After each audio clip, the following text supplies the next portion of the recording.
الحمد للہ رب العالمین الذی ابدع الافلاک والارضین والصلاة والسلام علی خاتم النبیین وعلی آلہ الطیبین الطاہرین واصحابہ اجمعین اما بعد فاعوذ باللہ من الشیطان الرجیم بسم اللہ الرحمن الرحیم الصلاۃ والسلام علیک یا رسول اللہ وعلی آلک واصحابک یا حبیب اللہ الصلاۃ والسلام علیک یا نبی اللہ وعلی آلک واصحابک یا نور اللہ نویت سنت الاعتکاف۔ بیان کے آغاز میں درود پاک کے بارے میں ایک حدیث پاک اور اس کی کچھ تشریح عرض کروں گا، اس کے بعد انشاءاللہ عز و جل باقاعدہ بیان کا آغاز۔ درود پاک کے بارے میں یہ حدیث پاک متعدد کتب حدیث کے اندر موجود ہے۔ ابن قیم نے جلاء الافہام کے اندر اس کو نقل کیا ہے۔ سرکار دو عالم صلی اللہ علیہ وسلم نے ارشاد فرمایا اکثر الصلاۃ علیہ یوم الجمعۃ فإنہ یوم مشہود تشہد الملائکہ۔ جمعے والے دن مجھ پر کثرت سے درود پاک پڑھو کہ یہ یوم مشہود ہے، اس دن ملائکہ حاضر ہوتے ہیں۔ پھر فرمایا لیس من عبد یصلی علیہ الا بلغنی صوتہ حیث کان۔ بندہ جہاں بھی ہو، جس جگہ بھی ہو، مجھ پر درود پاک پڑھتا ہے تو اس کی آواز مجھ تک پہنچتی ہے۔ قربان جاؤں، صحابہ اکرام پر بڑا زبردست سوال کیا کہ حضور جس انداز سے فرما رہے ہیں اس میں اتنی تعمیم ہے کہ جو جہاں سے بھی پڑھے، چاہے کوئی مکے سے پڑھے یا مدینے کے کسی کونے سے، سرکار دو عالم صلی اللہ علیہ وسلم اپنے آستانہ عالیہ سے اس کا درود پاک سن رہے ہیں۔ فرمایا حیث کانا، جہاں سے بھی، جس جگہ سے بھی مجھ پر درود پاک پڑھتا ہے اس کی آواز مجھ تک پہنچتی ہے۔ لیکن ایک تشنگی باقی تھی کہ کیا دنیا سے پردہ فرمانے کے بعد بھی سنیں گے؟ ابھی تو سن رہے ہیں۔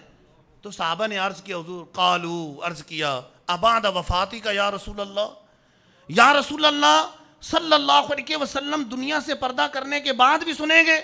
فرمایا بعد وفاتی، ہاں دنیا سے پردہ کرنے کے بعد بھی سنوں گا۔ وجہ یہ ہے ان اللہ حرم علی الارض ان تاکل اجساد الانبیاء فنبی اللہ حی یرزق۔ اللہ نے زمین پر حرام کر دیا کہ انبیاء علیہ السلام کے جسموں کو کھائے، اللہ کا نبی زندہ ہے، رزق دیا جاتا ہے۔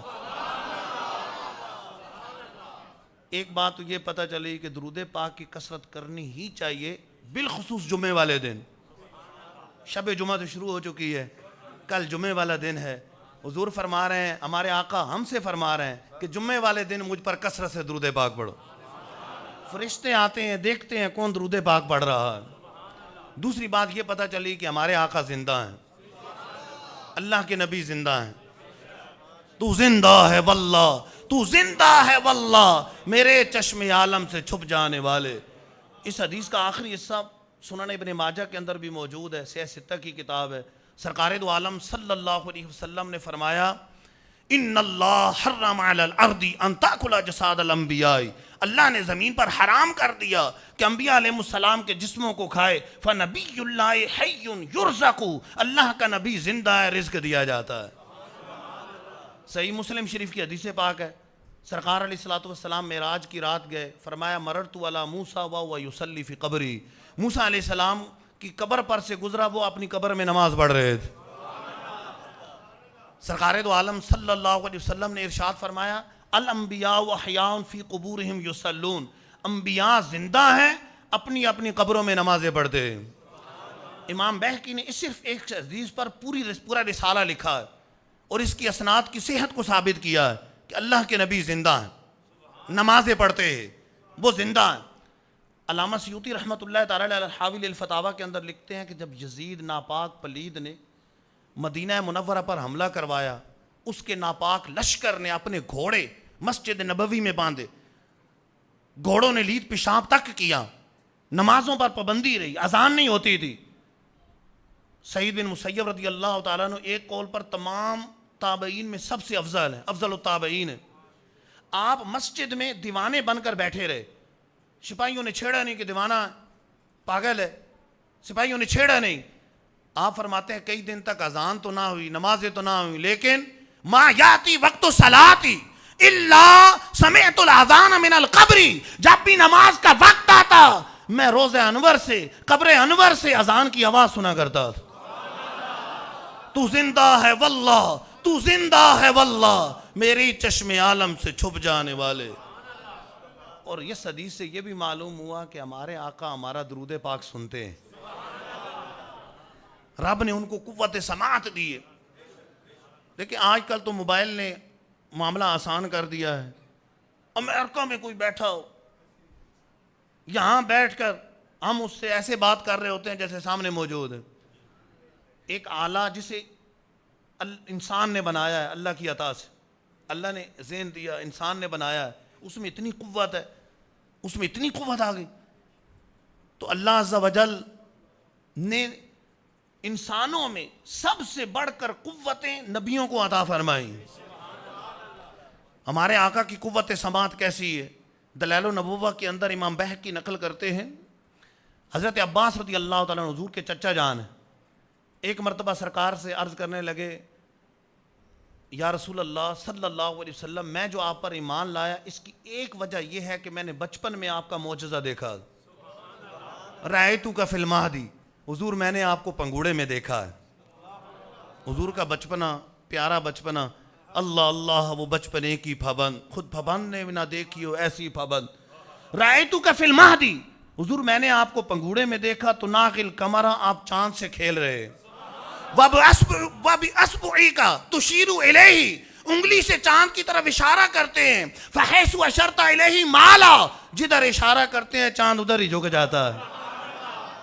سرکار علیہ السلام فرمانے لگے، چچا جان كُنْتُ أُحَدِّثُهُ وَيُحَدِّثُنِي، چاند مجھ سے باتیں کرتا تھا، میں چاند سے باتیں کیا کرتا۔ قوت گویائی ایسی ہے چاند کو اپنی باتیں سناتے ہیں، قوت سماعت ایسی ہے کہ چاند کی باتیں سنتے ہیں، اور قوت فہم ایسی ہے کہ چاند کی باتیں سمجھ لیتے ہیں۔ ہماری باتیں نہیں سمجھیں گے، ہمارا درود پاک نہیں سنیں گے۔ كُنْتُ أُحَدِّثُهُ وَيُحَدِّثُنِي، چاند مجھ سے باتیں کرتا تھا، میں چاند سے باتیں کیا کرتا تھا۔ وَيُلْهِينِي عَنِ الْبُكَاءِ، چاند مجھے لوری دیا کرتا تھا۔ حضور چاند کی لوری بھی سنتے ہیں۔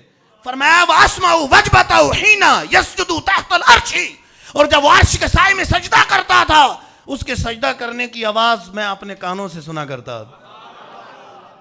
عرش کے سائے میں چاند سجدہ کرے، حضور اس کی آواز سن لیں، تو ہم یہاں پاکستان سے درود پاک پڑھیں گے تو حضور کیوں نہیں سنیں گے؟ ہم یہاں سے پڑھیں، وہ مدینے سنیں، ان کی اعلیٰ سماعت پہ لاکھوں سلام، دور و نزدیک سے سننے والے وہ کان لعل کرامت پہ لاکھوں سلام۔ صلو علی الحبیب صلی اللہ علی محمد صلی اللہ علیہ وسلم، صلاۃ و سلام علیک یا رسول اللہ وعلی آلک و اصحابک یا حبیب اللہ۔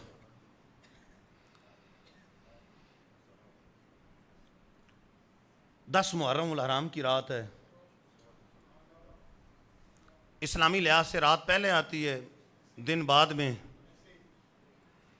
رات 10 محرم الحرام کی، کل دن 10 محرم الحرام کا ہے۔ اس کے ساتھ بڑی یادیں وابستہ ہیں۔ میرے بیان کا موضوع حضرت امام حسین رضی اللہ تعالیٰ عنہ زندہ باد، حسینیت زندہ باد، یزیدیت مردہ آباد۔ بیان کا کچھ اور موضوع پہلے کہا تھا، پھر انتظامیہ کی مشاورت سے کہا کہ آج کی رات تو ذکر حسین ہی ہونا چاہیے، اس لحاظ سے موضوع تبدیل کیا ہے۔ وہ بات ہو گئی تھی انتظامیہ سے کہ آج رات ہے خاص، 10 محرم الحرام کی رات ہے، تو اس لیے میں نے یہی موضوع رکھا ہے، حسینیت داماد، یزیدیت مرد آباد۔ امام حسین رضی اللہ تعالیٰ عنہ حق ہیں، قرآن سے بھی ثابت ہے، احادیث سے بھی ثابت ہے، امام حسین کے اعمال سے بھی ثابت ہے، امام حسین کے فیصلے سے بھی ثابت ہے، کربلا کے میدان میں ہونے والی امام حسین کی سے کرامات کے صدور سے بھی ثابت ہے، اور کربلا کے بعد کے واقعات، امام حسین کی کرامات، اور پھر یزیدیوں کے انجام سے بھی ثابت۔ امام حسین حق۔ قرآن کو پڑھیں تو قرآن کیسے گواہی دیتا ہے؟ انما یرید اللہ لیذھب عنکم الرجس اہل البیت ویطہرکم تطہیرا۔ اے اہل بیت اطہار، رب یہی چاہتا ہے تم سے ناپاکی کو دور کر دے اور تمہیں خوب ستھرا فرما دے۔ پتہ چلا امام حسین تو اہل بیت اطہار میں سے، باطل ان کے قریب نہیں آ سکتا، باطل قریب نہیں آ سکتا۔ سرکار علیہ الصلوۃ والسلام نے مولا علی، حضرت فاطمہ، حسن و حسین کو چادر میں لیا اور رب کی بارگاہ میں عرض کی، اللہم ہؤلاء اہل بیتی، اے اللہ یہ میرے اہل بیت، یہ میرے اہل بیت۔ امام حسین کو گویا کہ ان کے بارے میں رب فرما رہا ہے، رب یہی چاہتا ہے کہ باطل حسین کے قریب نہ آئے، ناپاکی کو دور کر دیا، خوب ستھرا فرما دیا۔ اور امام حسین وہ ہیں، اس گھرانے سے تعلق رکھتے ہیں جن کی محبت کا درس رب نے دیا۔ قل لا اسألکم علیہ اجرا الا المودۃ فی القربى، اے محبوب اپنے امتیوں سے فرما دیجئے، میں نے جو تمہیں تبلیغ دین کی، میں نے جو تمہیں اسلام دیا، میں نے جو تمہیں ایمان دیا، قرآن دیا، اس کا معاوضہ طلب نہیں کرتا، صرف ایک مطالبہ ہے کہ میرے قرابت داروں سے محبت کرنی۔ فضائل صحابہ میں امام احمد بن حنبل ایک حدیث نقل کرتے ہیں، صحابہ نے پوچھا حضور جن سے محبت کا درس رب نے قرآن میں دیا ہے ان سے کون لوگ مراد ہیں؟ فرمایا وہ علی ہے، فاطمہ ہے، حسن ہے، حسین ہے، ان سے محبت کا درس رب نے قرآن میں دیا۔ امام شافعی فرماتے ہیں، یا اہل بیت رسول اللہ حبکم فی القرآن من اللہ انزلا، اے اہل بیت رسول تمہاری محبت وہ ہے قرآن میں رب نے بیان فرمائی، جس کی فرضیت حبکم فرض من اللہ فی القرآن انزلا، اے اہل بیت اطہار تمہاری محبت وہ ہے رب نے قرآن میں فرض قرار دی۔ جن سے محبت فرض ہے، جن سے محبت فرض ہے تو وہ یقیناً رب تعالیٰ باطل سے محبت کرنے کا نہیں فرمائے گا، وہ حق پر ہے۔ سرکار علیہ جامع ترمذی کی حدیث پاک ہے، امام حسن ایک ہاتھ میں، امام حسین دوسرے ہاتھ میں، سرکار علیہ السلام نے فرمایا من احبنی واحب ہذین واباہما وامہما کان معی فی درجۃ یوم القیامہ، جس نے حسن حسین سے محبت، مجھ سے محبت کی، حسن حسین سے محبت کی، ان کے والد سے محبت کی، ان کی والدہ سے محبت کی، وہ قیامت کے دن میرے ساتھ میرے درجے میں ہوں۔ اچھا، محبت کا تقاضا یہ ہے کہ جس سے محبت ہو، جس سے محبت ہو انسان اس کی طرفداری کرتا ہے، اور یہاں تو امام حسین رضی اللہ تعالیٰ عنہ حق اور حق ہیں۔ محبت کا تقاضا ہے کہ ان کا ذکر ہو، ان کے حق ہونے کا ذکر کیا جائے۔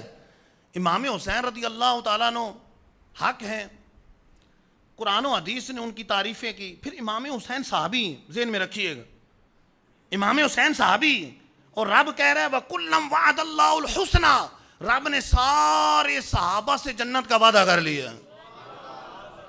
بلکہ امام حسین تو وہ ہیں کہ جو جنتی نوجوانوں کے سردار ہیں، الحسن والحسین سیدا شباب اہل الجنت، حسن و حسین جنتی نوجوانوں کے سردار ہیں، وہ تو جنتی نوجوانوں کے سردار ہیں۔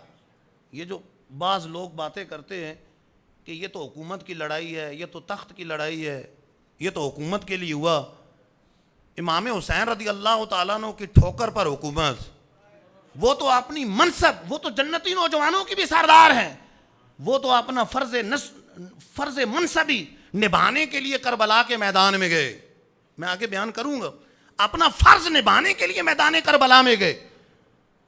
اور فرض کیسے تھا, کس طرح فرض ہوا, اس پہ انشاءاللہ بھی گفتگو ہوگی. تو امام حسین رضی اللہ تعالیٰ عنہ قرآن و حدیث کی روشنی میں دیکھا جائے تو حق امام حسین کے ساتھ. قرآن کو پڑھا جائے, حدیث کو پڑھا جائے, حق امام حسین کے ساتھ ہے. یزید صحابی نہیں ہے, 25 ہجری کو وہ پیدا ہوا. 25 ہجری, حضور کے وصال کے کم و بیش 15 سال بعد تو پیدا ہو رہا. یہ جو حدیث بیان کرتے ہیں بعض لوگ کہ حضرت امیر معاویہ رضی اللہ تعالیٰ عنہ نے یزید کو اٹھایا ہوا ہے, تو سرکار علیہ الصلوۃ والسلام نے فرمایا کہ دیکھو جنتی نے جہنمی کو اٹھایا ہوا ہے, تو یہ باطل ہے, کوئی حدیث نہیں, موضوع ہے, اس طرح کی کوئی روایت نہیں, یہ عوامی باتیں ہیں, اس طرح کی نہیں. سرکار علیہ الصلوۃ والسلام کے وصال کے 15 سال بعد تو وہ پیدا ہو رہا, 15 سال بعد کم و بیش, تقریباً 25 ہجری کو وہ پیدا ہوا. یزید صحابی نہیں اور خیار تابعین سے بھی نہیں. تابعی تو وہ ہوتے ہیں کہ جو احسان کے ساتھ صحابہ کی پیروی کرنے والے ہیں. تابعی تو وہ ہے, خیار تابعین سے نہیں ہے. وہ یزید ناپاک پلید, اس کا اپنا عمل دیکھے تو فاسق و فاجر ہے. حضرت حنظلہ غسیل الملائکہ, ان کے بیٹے حضرت عبداللہ کہتے ہیں, عبداللہ ابن حنظلہ, تاریخ الخلفاء کے اندر علامہ سیوطی نے لکھا, وہ کہتے ہیں کہ ہم نے یزید کی بیعت اس وقت توڑی جب ہمیں خطرہ پیدا ہو گیا کہ آسمان سے پتھر نہ برسنا شروع ہو جائے, پتھر نہ نازل ہونا شروع ہو جائیں.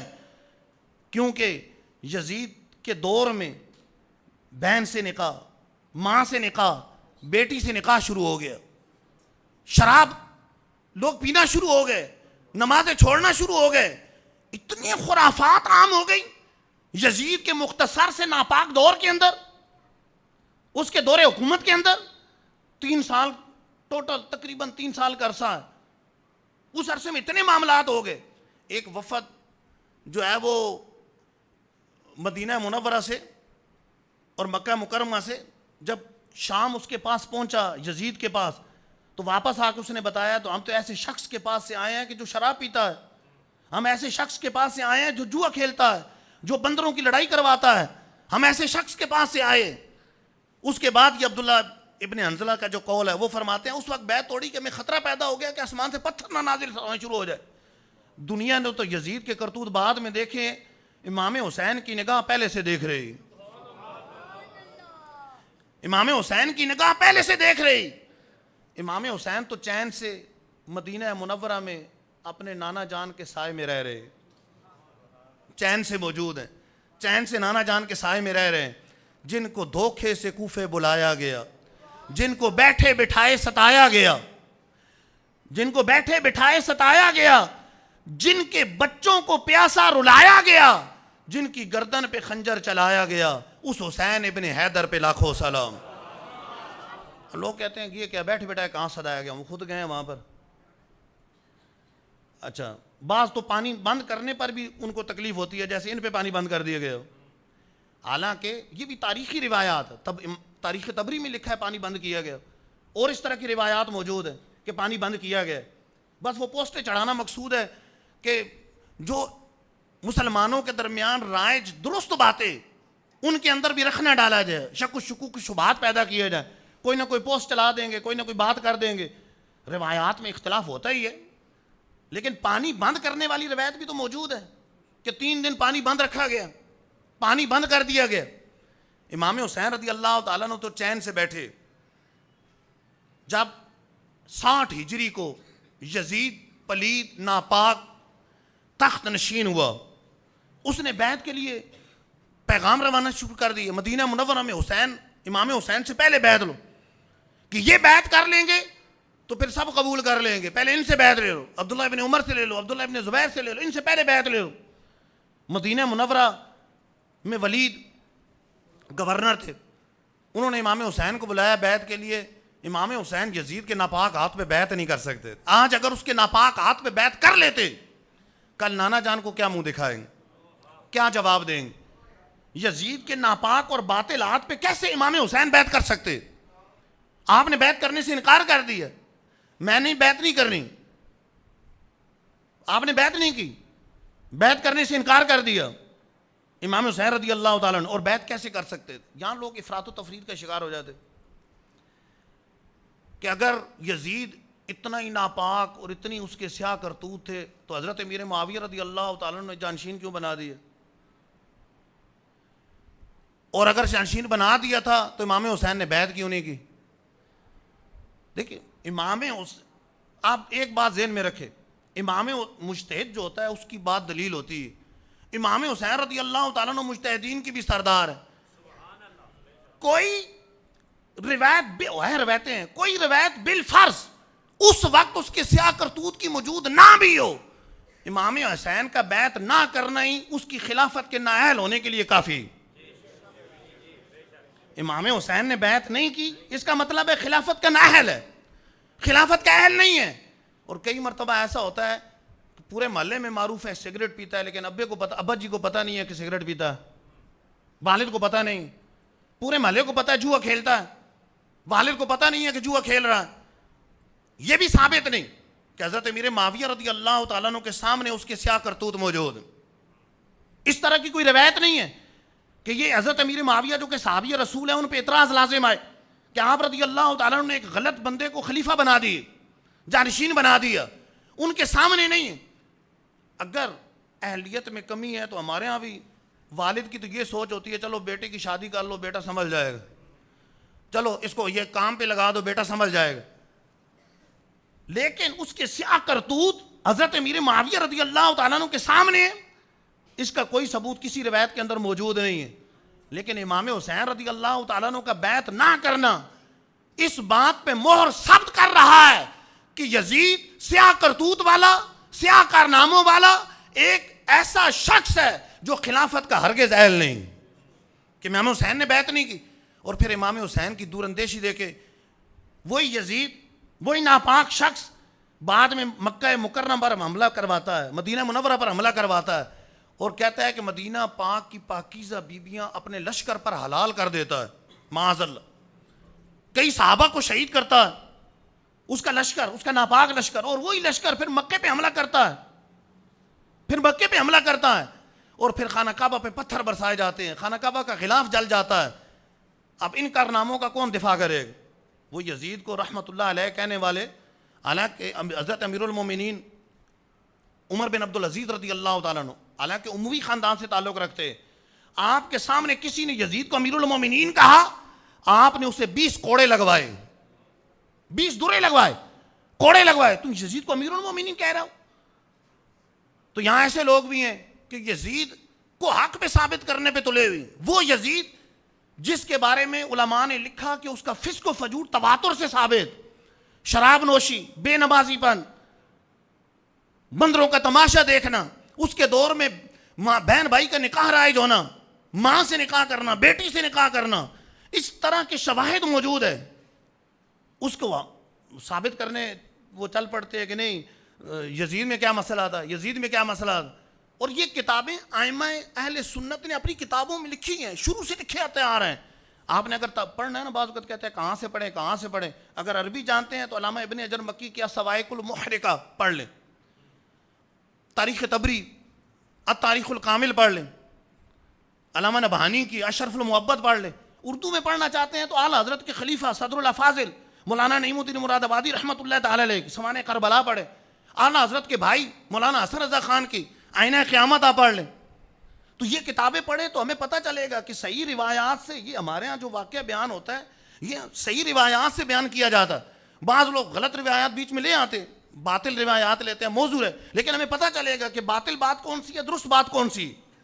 اب یزید کے ناپاک اور سیاہ کرتوت، امام حسین رضی اللہ تعالیٰ عنہ کے کچھ کرتوت علم کے اندر ہے، خلافت کا نااہل سمجھتے۔ اب امام حسین کی شان نہیں ہے کہ جن کو رب نے پاکیزہ کہا ہو، ستھرا کہا ہو، وہ کسی ناپاک کے ہاتھ پہ اپنا ستھرا ہاتھ دے دے، وہ اپنا پاک ہاتھ، پاکیزہ ہاتھ کسی ناپاک کے ہاتھ میں دے دے۔ امام حسین کی شان نہیں ہے۔ یہ یاد رہے، جان بچانے کے لیے تو کلمہ کفر تک بولنے کی اجازت ہوتی ہے، لیکن یہ رخصت ہے۔ عزیمت کیا ہے؟ آدمی شہید ہو جائے لیکن کلمہ کفر نہ بولے۔ یہاں امام حسین رضی اللہ تعالیٰ کے بارے میں اعلیٰ حضرت امام اہل سنت لکھتے ہیں رخصت یہ تھی کہ جان بچائی جائے اور عزیمت یہ ہے کہ قربان کی جائے. امام حسین نے عزیمت کا راستہ اختیار کیا اور یہی آپ کی شان کے لائق تھا.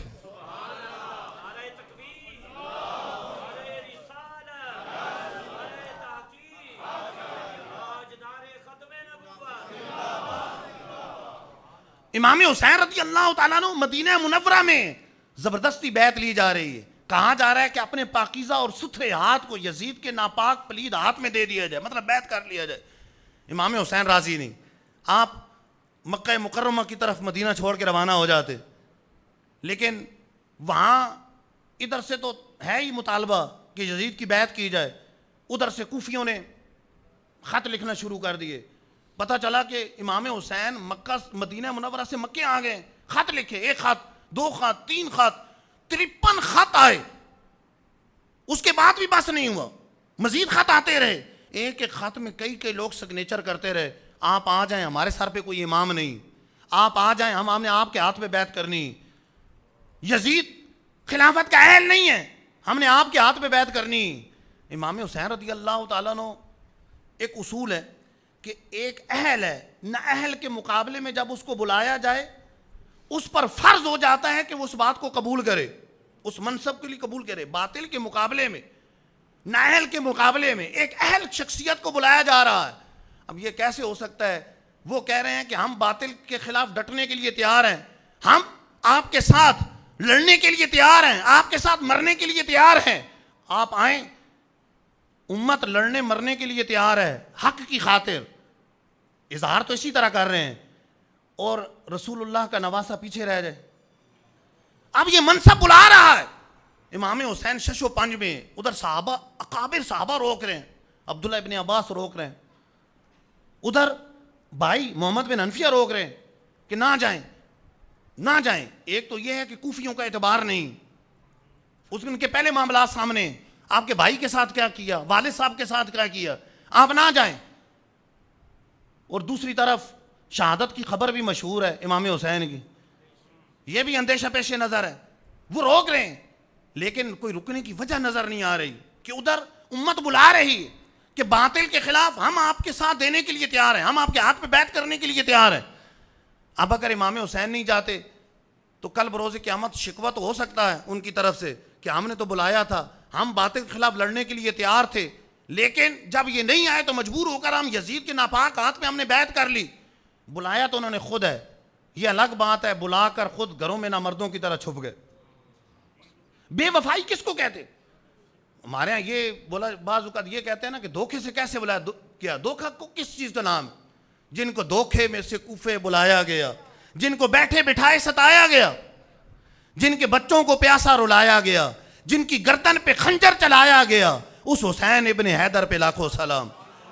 بلایا خود, اتنے مقدس مہمان کو بلا کر, اور خود گھروں میں چھپ گئے. خیر امام حسین نے پہلے امتحان لیا, چلیں اگر ان کے ساتھ وفا کا سلوک کیا, مسلم بن عقیل کو بھیجا, اپنے چچا زاد بھائی کو بھیجا, ان کے ساتھ اگر درست سلوک کیا تو اس کا مطلب ہے کہ ٹھیک ہے معاملہ, اگر ان کے ساتھ بے وفائی کی تو حجت تمام ہو جائے گی. پہلے مسلم بن عقیل کو بھیجا. ایک ہفتے میں 12,000 لوگوں نے, 12,000 اس وقت بڑا لشکر سمجھا جاتا, 12,000 لوگوں نے مسلم بن عقیل کے ہاتھ پہ بیعت کر لی. انہوں نے خط بھی لکھ لیا, اپنے اطمینان کا اظہار کر دیا کہ معاملہ ٹھیک ہے, آپ آ جائیں, معاملات ٹھیک ہیں. اب رکنے کی کیا وجہ ہو سکتی ہے؟ حجت بالکل پوری ہو چکی ہے اپنی طرف سے. یہ الگ بات ہے جب ابن زیاد پہلے بصرہ کا گورنر تھا, یزید نے ابن زیاد کو, عبید اللہ ابن زیاد کو کوفے کا گورنر بنا کر بھیج دیا. اور جو اس نے تاریخ تبری دیکھیں, جو آرڈر دیے وہ کیا تھے؟ بعض اوقات لوگ یزید کی بھی حمایت شروع کر دیتے ہیں, یزید کا کیا قصور تھا. اب اول و آخر اور درمیان دیکھیں یزید کا قصور کتنا نکلتا ہے. ہائے کیا اندھیر ہے, یعنی اندھیر ایسی ہے کہ دن دہاڑے کاروان اہل بیت لوٹا جا رہا ہے. کس شقی کی ہے حکومت, ہائے کیا اندھیر ہے, دن دہاڑے لٹ رہا ہے کاروان اہل بیت. یزید نے بھیجا تو آرڈر یہ دیے کہ مسلم بن عقیل کو پکڑ کر شہر بدر کر دو یا شہید کر دو, قتل کر دو. اور حسین ابن علی آئے تو دو ہی حکم دیے, یا تو بیعت لو میری کہ میرے ناپاک ہاتھ پہ بیعت ہو، یزید کے ناپاک ہاتھ پہ بیعت لو یا پھر ان کو قتل کر دو۔ اب یزید کا یہ آرڈر کتابوں کے اندر موجود ہے، اس کے بعد یہ کہنا کہ یزید کا کیا قصور ہے؟ یزید کا یہ آرڈر موجود ہے۔ چلو یزید نے بھیج کس کی طرف رہا تھا؟ اہل بیت کی طرف۔ ہونا تو یہ چاہیے تھا کہ حکمرانی ان کے قدموں پہ پیش کر دے۔ ہونا کیا چاہیے؟ انہوں نے کیا کرنا تھا؟ اللہ کا قانون نافذ کرنا تھا، خلافت کے قیام کے لیے جو اہم فرائض میں سے فرض ہے، جس کے لیے امام حسین نے اپنی جان دی۔ امام حسین وہاں سے جب روانہ ہونے لگے تو ایک وصیت لکھی علامہ خوارزمی نے اپنی کتاب مقتل الحسین کے اندر لکھا ہے، یہ بات لکھی ہے۔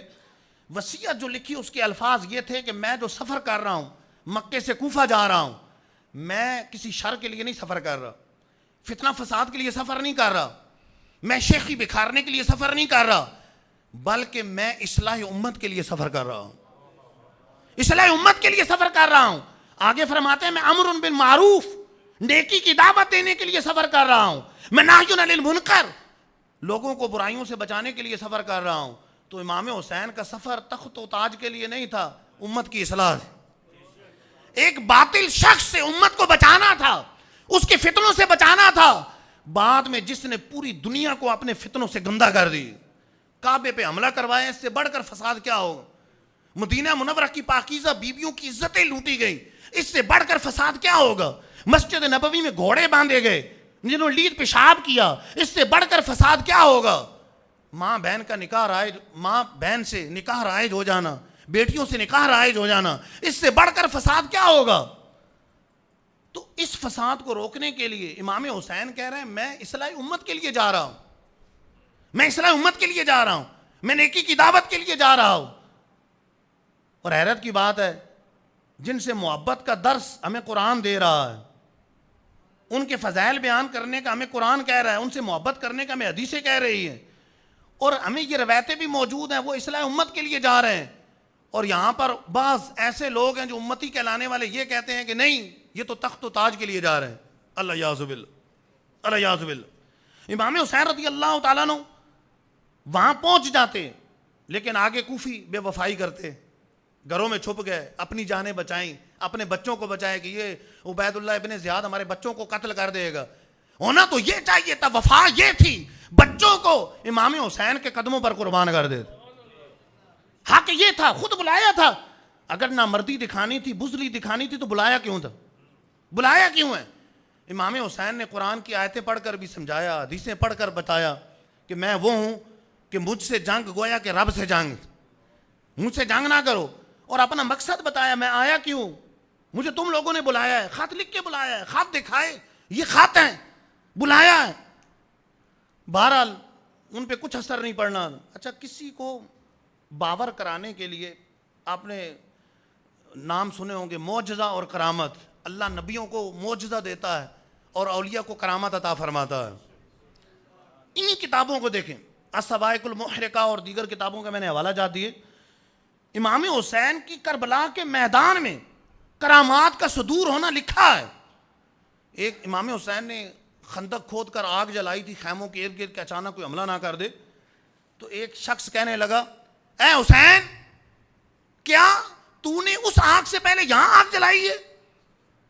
امام حسین رضی اللہ تعالیٰ عنہ کہنے لگے کذبت یا عدو اللہ، کیا تو سمجھتا ہے میں آگ میں جاؤں گا؟ اے اللہ کے دشمن، تو جھوٹ بول رہا ہے، تو جھوٹ کہہ رہا ہے۔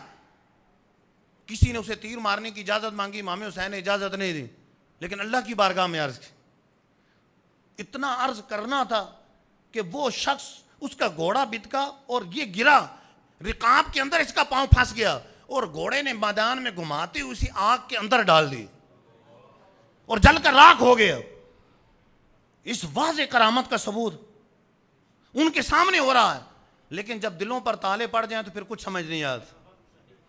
جب دلوں پر تالے پڑ جائیں تو پھر کچھ نظر نہیں آتا، کچھ سمجھ نہیں آتا۔ کرامت دیکھ رہے، کرامت دیکھ رہے، لیکن پھر بھی کچھ نظر نہیں آ رہا۔ اسے اتفاقی امر کہہ کے لیکن لوگ ٹال دیتے ہیں، یہ تو اتفاقی ہو گیا۔ آج بھی کبھی کرامت کسی سے ظاہر ہوتی ہے، یہ تو اتفاقی ہو گیا، اور کرامت کا مطالبہ کرتے ہیں۔ جس طرح کفار مکہ کیا کرتے تھے، اتنے معجزات حضور دکھاتے تھے لیکن اس کے بعد اور لے آتے تھے، نہیں ہمیں یہ دکھائیں کہ کوئی سیڑھی اوپر چڑھے اور سیڑھی کے اوپر جا کر آسمانوں پہ جائیں، وہاں سے کتاب لے کر آئیں، قرآن نے منع کر دیا. تمہاری من مرادی باتیں نہیں مانی جائیں کہ تم یہ کر دکھاؤ، یہ کر دکھاؤ. لیکن دیکھنے والوں کے لیے اتنا بھی کافی. کسی نے کہا امام حسین رضی اللہ تعالیٰ سے معاذ اللہ کہ اس طرح بات کی کہ آپ کو رسول اللہ سے کیا تعلق ہے. حالانکہ امام حسین رضی اللہ تعالیٰ وہ ہیں کہ جو سرکار علیہ السلام کی گود میں پرورش پائی، وہ ہیں جنہوں نے کندھوں پر سواری کی، جن کی محبت کو حضور نے اپنی محبت قرار دیا ہے. وہ امام حسین، ان کے بارے میں یہ کہا، بڑا صدمہ ہوا. اس بدبخت کا انجام کیا ہوا؟ قضائے حاجت پیش آئی، فوراً گھوڑے سے اتر کر بھاگا قضائے حاجت کرنے کے لیے. وہاں سیاہ بچھو نے ڈس لیے، اور سیاہ بچھو نے ڈسا تو اس جگہ نجاست میں لت پت ہو گیا، اور پھر پورے میدان میں نجاست میں لت پت دوڑتا تھا، اور اس طرح ہلاکت کا ذلت اور رسوائی کے ساتھ شکار ہو گئے. کتنا بھیانک انجام ہوا. کسی نے کہا دیکھو حسین، وہ سامنے دریائے فرات جوش مار رہا ہے، ٹھاٹھے مار رہا ہے، تمہیں ایک قطرہ پینے کے لیے نہیں ملے گا. امام حسین رضی اللہ تعالیٰ نے اس کے خلاف دعائے ضرر کی، اے اللہ اس کو پیاسا مار. اس کا گھوڑا چمکا، گھوڑا بتکا، اور اس کو گرا دیا، گھوڑا کے پیچھے دوڑا، یہاں تک کہ پیاس کا غلبہ ہوا. اتنا پیاس شدت سے لگی، اتنی شدت سے لگی کہ تڑپ تڑپ کر مر گیا. لوگ پانی قریب کرتے تھے لیکن پی نہیں پاتا تھا، اور اس حالت میں مر گیا، ذلت و رسوائی کے ساتھ مرا. یہ اتنی کرامات گویا کہ امام حسین دکھانا چاہ رہے تھے کہ جس طرح قرآن کی نصوص، حدیث کریمہ میری فضیلت پر دلالت کرتی ہے، میرے حق ہونے پر دلالت کرتی، تم مجھ پر ظلم کر رہے ہو، اسی طرح یہ کرامات دکھانا بھی اس اتمام حجت کی ایک کڑی تھی کہ دیکھو کہ جس کے ہاتھ پہ، جس کی دعائیں یوں قبول ہوں، جس کے ہاتھ پہ کرامات کا یوں صدور ہو، اس سے جنگ کرنا اللہ سے جنگ کرنا ہے، اس سے جنگ کرنا اپنی دنیا و آخرت برباد کرنا ہے. لیکن دلوں پہ تالے پڑے تھے. یہاں آج کل بھی لوگ کہتے ہیں اچھا امام حسین تو ولیوں کے سردار ہیں، ولیوں کو کرامت ملتی ہے، تو پورے لشکر کو جلا کر کیوں نہیں بھسم کر دیے؟ سارے لشکر کو کوئی دعا کرتے سارا لشکر ہی مر جاتا، امام حسین بچ جاتے. لیکن یاد رکھیں امام حسین جان بچانے نہیں گئے تھے، نانا جان کا دین بچانے گئے تھے. اس سے پہلے پھر یہ سوال اٹھے گا، سرکار علیہ الصلوۃ والسلام کی دعا تو قبول ہوتی، حضور کی دعا قبول نہ ہو، یہ کیسے ہو سکتا ہے؟ حضور جہاں بتا رہے ہیں، مشکات شریف کے اندر حدیث پاک ہے، ام الفضل حاضر ہوئی، دیکھا حسین گود میں، سرکار علیہ السلام رو رہے ہیں، آنکھوں سے آنسو جاری ہیں. حضور کیا ہوا؟ کہا ابھی ابھی جبرائیل آئے تھے، مجھے بتا رہے تھے کہ آپ کے اس نواسے کو آپ کی امت شہید کر دے گی، اور وہاں کی سرخ مٹی بھی جبرائیل نے مجھے لا کر دی. سرکار پہلے سے خبریں دے رہے ہیں، پہلے سے بتا رہے ہیں. مولا علی کو پتا ہے. امام ابو نعیم نقل کرتے ہیں حضرت علی جب کربلا کے میدان میں گزرے کسی موقع پر، تو آپ نے آنکھوں سے آنسو جاری ہیں، بتا رہے ہیں کہ یہ کربلا کے میدان میں میرا حسین شہید ہوگا، یہاں شہید ہوگا، یہاں اونٹ کھڑے کیے جائیں گے، یہاں کجاوے باندھے جائیں گے، یہاں کجاوے اتارے جائیں گے، یہاں یہ ہوگا. مولا علی بھی پہلے سے بتا رہے ہیں، پہلے سے خبر دے رہے ہیں. خاتون جنت کو بھی پتا ہے. لیکن کسی حدیث میں کیا ایسا آیا کہ حضور نے دعا کی ہو اے اللہ میرے حسین کو اس امتحان سے بچا لے؟ امتحان کے ملتوی ہونے کی دعا نہیں کی جاتی، امتحان میں کامیابی کی دعا کی جاتی. ایسا ہوتا ہے نا کہ وہ کہ یہاں بچوں کے امتحان ہو تو والدین یہ کہیں گے کہ اللہ کرے میرے بچے کامیاب ہو جائیں، بچے بھی یہی کہیں گے کہ کامیاب ہو جائیں. کوئی یہ نہیں کہ اللہ کرے امتحان ہی کینسل ہو جائے. ایسا تو کوئی نہیں کہتا کہ امتحان ہی کینسل ہو، امتحان ہو ہی نہیں. تو سرکار علیہ الصلوۃ والسلام شہادت کی خبر دے رہے ہیں، اس بڑے امتحان کی خبر دے رہے ہیں، لیکن نہ حضور دعا کر رہے ہیں کہ یہ امتحان ملتوی ہو جائے، یہ امتحان کینسل ہو جائے، شہادت نہ ملے، ایسا معاملہ ہو، ایسا معاملہ نہ ہو. نہیں دعا کر رہے ہیں. نہ مولا علی عرض کر رہے ہیں حضور آپ دعا کر دیں، نہ خود دعا کر رہے ہیں، نہ خاتون جنت عرض کر رہی ہیں بابا جان دعا کر لے میرے حسین کے بارے میں کہ یہ امتحان نہ ہو. نہیں، ایسا نہیں ہے. ان کی دعائیں ساتھ ہیں، بلکہ صحیح حدیثوں میں موجود ہے سرکار علیہ الصلوۃ والسلام کربلا کے میدان میں خود موجود. آپ نے حدیث سنی ہوگی، مشکات کے اندر موجود ہے. حضرت ام سلمہ رضی اللہ تعالیٰ عنہ ام المومنین ہے، ابو رافع کی بیوی زوجہ سلمہ ام المومنین ام سلمہ کی بارگاہ میں حاضر ہوئی. دیکھا رو رہی ہیں، 10 محرم کا دن ہے، رو رہی ہیں. کیوں رو رہی ہیں؟ کہا ابھی ابھی میں نے سرکار علیہ السلام کو خواب میں دیکھا ہے، حضور نے فرمایا میرے حسین کو شہید کر دیا گیا اور میں ابھی کربلا سے آ رہا ہوں. حضور وہاں موجود ہیں، حضور دعا نہیں کر رہے، امتحان ملتوی ہو جائے. دوسری حدیث جو امام بہقی نے نقل کی، دیگر محدثین نے نقل کی، حضرت عباس، عبداللہ ابن عباس حضور کے چچا زاد بھائی، وہ راوی 10 محرم کو وہ بھی سو رہے ہیں. ام المومنین ام سلمہ مدینے میں، یہ مکے میں ہے، مکے مدینے میں شہادت کربلا کے معاملے کی خبر حضور خواب میں آ کر دے رہے ہیں. 10 محرم کو وہ رو رہے ہیں. حضرت عبداللہ ابن عباس رضی اللہ تعالیٰ عنہ نے سرکار کو خواب میں دیکھا، بال بکھرے ہوئے ہیں، چہرہ افسردہ ہے، ہاتھ میں خون کی شیشی ہے. حضور کیا معاملہ ہے؟ فرمایا میں صبح سے اب تک اس بوتل کے اندر، شیشی کے اندر حسین اور اس کے رفقا کا خون جمع کرتا رہا ہوں. حضور کربلا میں موجود ہیں.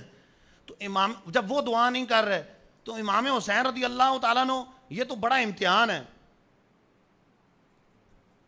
یہ تو ایک بڑا امتحان ہو رہا ہے، اس میدان میں ایک امتحان ہو رہا ہے.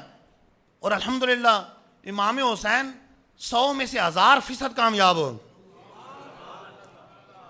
1000%، 100 میں سے 1000، یعنی ایسے کامیاب ہوئے کہ ایسی کامیابی نہ کبھی زمین نے دیکھی ہے نہ آسمان نے دیکھی.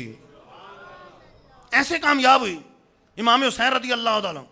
آپ خود اندازہ لگائیں، شہید کا بڑا مرتبہ ہے، قرآن نے مرتبہ بیان کیا. دنیا میں جو عمل جتنا مشقت والا ہوتا ہے وہ اتنا زیادہ، جتنا مشقت والا ہوتا ہے اتنا میزان عمل میں بھاری ہوگا، اتنا افضل ہوگا. یہاں اکیلے ہوں، جنگ میں لڑتے ہوئے شہید ہو جائے، یہ الگ معاملہ ہے. کربلا کے میدان میں پانی بند کر دیا گیا، پانی نہ ایک دن پانی نہ پیے تو شام کو کیا حالت ہو جاتی ہے روزے کی حالت میں. 3 دن سے پانی بند ہے. اچھا ادھر اپنی پیاس برداشت کر لیتا ہے، بچے پیاسے. جوان بیٹا علی اکبر شہید ہوتا ہے. کہا جاتا ہے ہمارے ہاں کہ جوان بیٹا فوت ہو تو باپ ویسے ہی بوڑھا ہو جاتا ہے کہ جوان بیٹا فوت ہو گئے.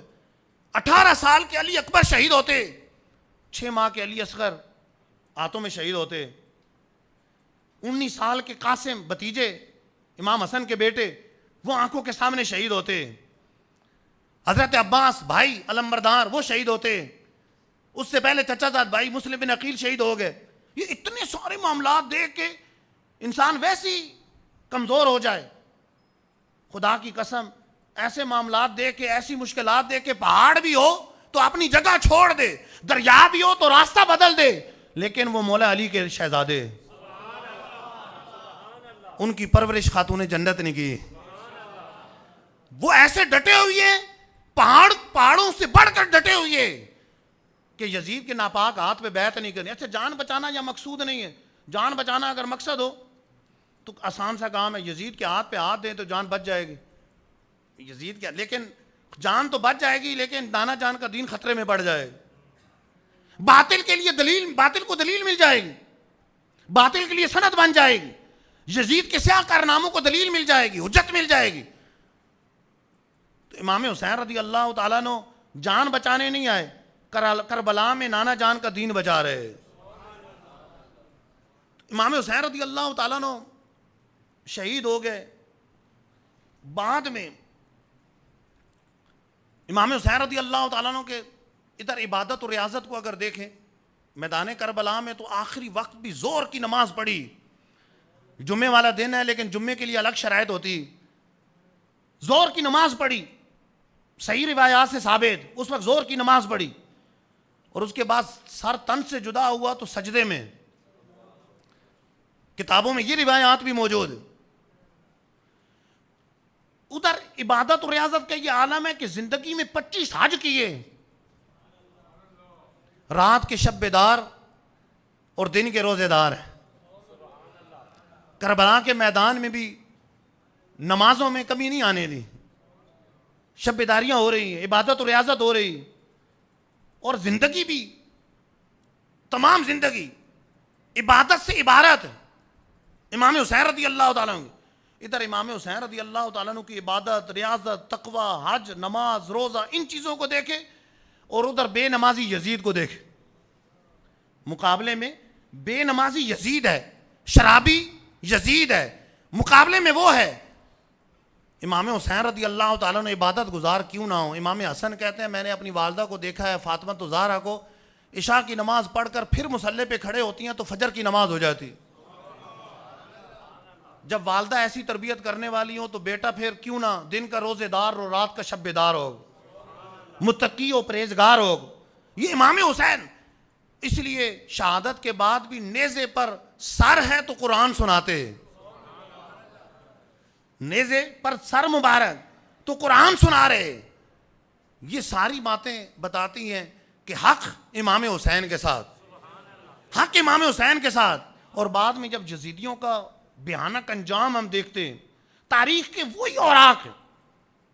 آپ چاہے الصواعق المحرقہ دیکھیں, تاریخ طبری دیکھیں اور تاریخ الکامل دیکھیں, اردو کی کتابیں سوانح کربلا دیکھیں, جن صفحات پر پہلے کربلا کے یہ واقعات لکھے, چند صفحات کے بعد, کچھ صفحات کے بعد یزید اور یزیدیوں کا انجام بھی لکھا ہو. آپ کو انجام بھی ملے گا کہ مختار سقفی جس نے یزیدیوں کو چن چن کر قتل کیا, بندہ خود بھی اچھا نہیں تھا, بعد میں نبوت کا دعویٰ کر دیا, کافر و مرتد ہو کے مرا تھا مختار سقفی, اس نے چن چن کر بدلہ لیا. آپ دیکھ لیں ابن سعد کو گھر سے بلا کر قتل کیا, اس کے بیٹے حفص کو قتل کیا اور کہا کہ باپ حسین کے بدلے میں, بیٹا علی اکبر کے بدلے میں, اور خدا کی قسم ان کا بدلہ نہیں ہو سکتے. اگر میں قریش کے 10 دستے بھی کاٹ ڈالوں تو بھی حسین کی انگلیوں کے پوروں کا بدلہ بھی نہیں ہو سکتا. شمر کا کیا انجام ہو, شمر بھاگا اس کے سپاہیوں سے بھاگ کر جنگل کی طرف, اس کا سر کاٹ کر سپاہیوں نے لاش کو کتے کے حوالے کر دیے, کتوں نے اس کی لاش کو کھایا. شمر کا یہ انجام ہوا. خولی جس نے ایک قول پر سر مبارک امام حسین رضی اللہ تعالیٰ کا سر مبارک قلم کیا تھا, اس کا انجام کیا ہوا. سپاہی اس کو لینے کے لیے گھر پہنچے تو وہ چھپ گیا, برکی کے ڈربے میں چھپ گیا. تو سپاہیوں نے پوچھا کہاں ہے بیوی سے, اس نے کہا کہہ دینا کہ میں گھر میں نہیں ہوں. بیوی تو اس وقت سے دشمن ہو چکی تھی جب اس نے یہ سیاہ کام کیا تھا. تو بیوی نے ویسے تو کہا کہ نہیں ہے گھر میں, اور اشارہ کر دیا کہ اندر ہی.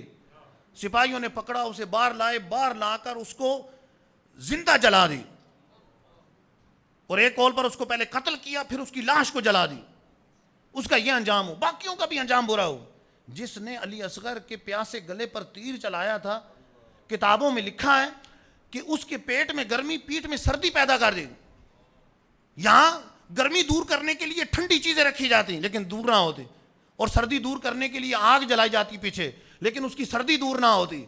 پیاس اتنی لگی کہ پانی پی پی پی کے اس کا پیٹ ہی پھٹ گیا, اس طرح ہلاک ہو گیا. ایک بڑا شخص, کسی محفل میں لوگ باتیں کر رہے ہیں کہ جو کربلا میں امام حسین کے مقابلے میں آیا اس کا بھیانک انجام ہوا.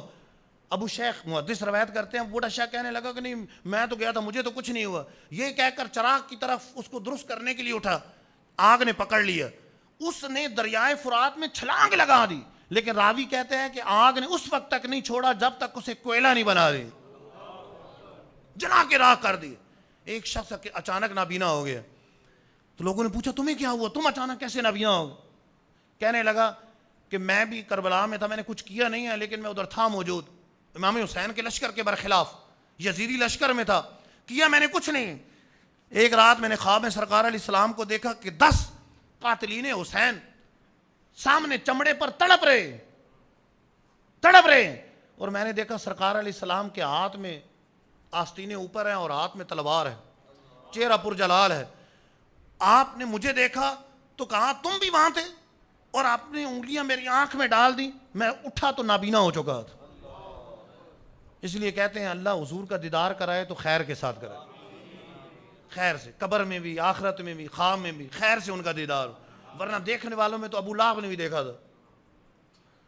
اللہ خیر سے ان کے جلوے دکھائے, خیر سے ان کا دیدار کرائے. تو جس نے کیا اس کا انتہائی بھیانک, ابن زیاد جس کی سربراہی میں سارا معاملہ ہو, عبید اللہ ابن زیاد 67 ہجری کو اسی دریائے فرات کے کنارے پیاسی حالت میں ذلت و رسوائی کے ساتھ 10 محرم کو ہی 67 ہجری میں 6 سال بعد, 61 ہجری میں واقعہ کربلا ہوا, 67 ہجری میں دریائے فرات کے کنارے پیاسی حالت میں ذلت و رسوائی کے ساتھ 10 محرم کو وہ قتل کیا گیا. اس کا سر بھی اسی طرح امام حسین رضی اللہ تعالیٰ عنہ جب شہید ہوئے تو ان کا سر مبارک بھی کوفے کے دربار میں لایا گیا، لیکن وہاں تو نور ہی نور تھا. اس کا سر جب لایا گیا مختار سقفی کے پاس کوفے میں، تو جامع ترمذی کے اندر ایک روایت موجود ہے کہ ایک سانپ اچانک نمودار ہو اور اس کے نتھنے میں داخل ہوا، نکل گیا، پھر نتھنے میں داخل ہوا، پھر نکل گیا، 2-3 مرتبہ ایسا کر کے غائب ہو گیا. دربار والے لوگ ڈر گئے، لیکن وہ سانپ تو چلا گیا یہ بتا کر کہ تم دنیا میں اس کی ذلت و رسوائی اور انجام دیکھ لیا، اور مجھے دیکھ کر اس کی قبر و آخرت کا انجام دیکھ لو، اس کا انجام یہ ہونا. تو یہ امام حسین رضی اللہ تعالیٰ عنہ کے مقابلے میں آنے والے جو باتیں لوگ تھے، ظلم کرنے والے تھے، ان کا جو یہ بھیانک انجام ہوا، یہ انجام ہمیں بتا رہا ہے کہ حسینیت زندہ باد، یزیدیت مردہ آباد. ان کے لیے ذلت و رسوائی دنیا میں بھی اور ان کے لیے ذلت و رسوائی آخرت میں بھی، جن کا یہ ان کا انتہائی بھیانک انجام. تو یہ ساری باتیں آپ اس ترتیب سے لے کر چلیں.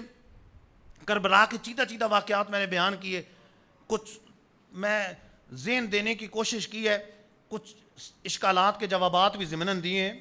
یہ بتانے کی کوشش کی ہے کہ قرآن کو دیکھیں، احادیث کو دیکھیں، صحابہ کا طرز عمل دیکھیں، اور پھر امام حسین کی اپنی ریاضت اور عبادت دیکھیں، اور امام حسین کا مقصد دیکھیں.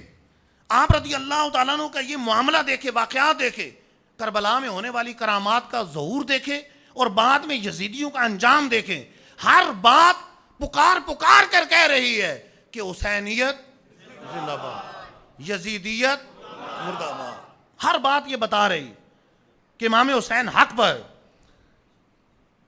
بہرحال کربلا میں بہت کچھ سکھاتی ہے. ہر سال اس موضوع پر بیانات بھی ہوتے ہیں، اہل بیت اطہار کی محبت کا ذکر بھی ہوتا ہے، دین کی خاطر جو انہوں نے قربانی دی اور اتنی عظیم قربانی دی اس کا ذکر بھی ہوتا ہے، اس کا ذکر بھی کیا جاتا ہے. تو ہم اس سے کیا سیکھیں، کیا حاصل کریں؟ دیکھیں، دین کے نفاذ کے لیے، امر بالمعروف کے لیے امام حسین خود کہہ رہے ہیں میرا سفر نیکی کی دعوت کے لیے، امر بالمعروف کے لیے امام حسین نے اپنا پورا کنبہ قربان کر دیا. ہم نے دین کی خاطر کیا کیے؟ ہم کیا کریں؟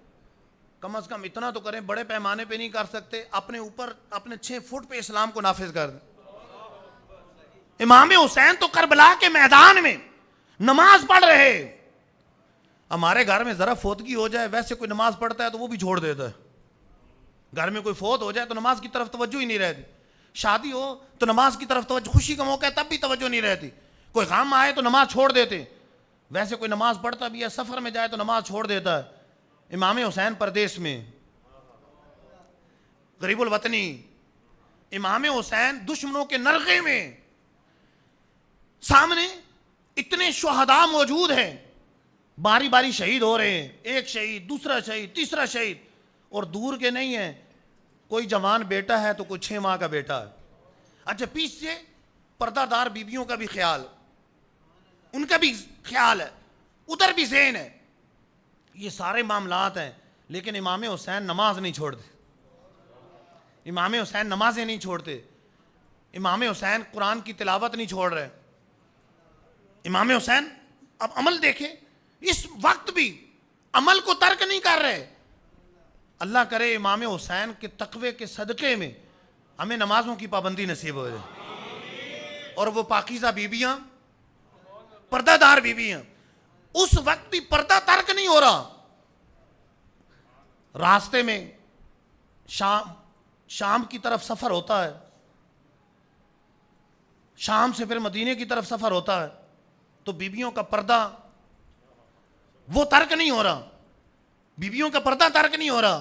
کاش ان پاکیزہ بیویوں کے پردے کے صدقے میں ہماری گھر کی بہو بیٹیوں کو پردہ نصیب ہو جائے، حیا کی چادر نصیب ہو جائے، پردہ نصیب ہو جائے. یاد رکھو، علماء نے سختی سے اس باتوں کا رد کیا ہے کہ وہ انہوں نے کپڑے کھینچے، پردہ کھینچا، اس کا سختی سے رد کیا، ایسا کچھ نہیں. تو وہ تو پردہ دار ہیں، رب تعالیٰ نے ان کے پردے کی حفاظت فرمائی، انہوں نے پردے کی حفاظت کی، رب نے ان کے پردے کی حفاظت فرمائی. تو اس طرح کی باتوں کو علماء نے رد کیا کہ اس طرح کا کوئی ثبوت نہیں، اور یہ اس طرح کی باتیں ہرگز بیان نہ کی جائیں کہ چادر اٹھائی، چادر اس طرح کھینچی، چادر کھینچنا اور اس طرح کی باتیں کوئی نہیں. تو انہوں نے اس وقت بھی پردے کا لحاظ کیا. کاش ہم بھی گھروں میں پردہ نافذ کرنے والے بن جائیں، یہ ذہن دیں کہ ہم نے پردہ کرنا ہے. دیکھیں ہماری آئیڈیل تو وہ خاتون جنت ہے، ہماری خواتین کی آئیڈیل ہونی چاہیے کہ آسمان نے ان کے سر کو نہیں دیکھا، سر کے بالوں کو نہیں دیکھا، بلکہ قیامت کا دن بھی ہوگا تو 70,000 فرشتوں کے جرمٹ میں، بجلی کی سی تیزی میں ایسے گزریں گی. اب 70,000 کا جرمٹ ہو تو 70,000 کے جرمٹ میں کیا نظر آئے گا، اور بجلی کی سی تیزی سے گزرے تو کیا نظر آئے گا. لیکن پھر بھی میدان محشر میں کہا جائے گا کہ اپنے سروں کو جھکا لو، نکسوا رؤوسکم، سروں کو جھکا دو، غضوا ابصارکم، آنکھوں کو نیچے کر دو. صرف سر کو جھکائے، سر کو جھکائیں تو کیا ہوتا ہے، نظر نہیں آئے گا. لیکن کہا نہیں، صرف سر کو نہیں جھکانا، آنکھ بھی بند کر لو، آنکھیں بھی میچ لو، آنکھیں بند کر لو. یعنی آپ 4 سٹیپ دیکھیں کہ اگر 70,000 حوروں کے جرمٹ میں ہو تو کیا نظر آئے گا، 70,000 میں کچھ نظر نہیں آئے گا.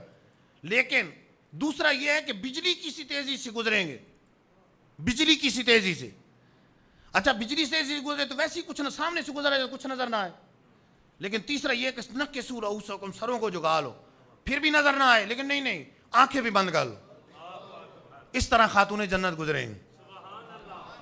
اب انہوں نے دنیا میں پردہ کیا ہے.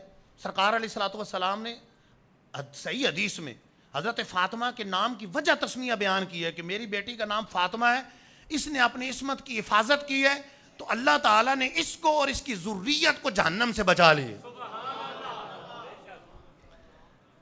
تو وہ ایسی پردہ دار ہے.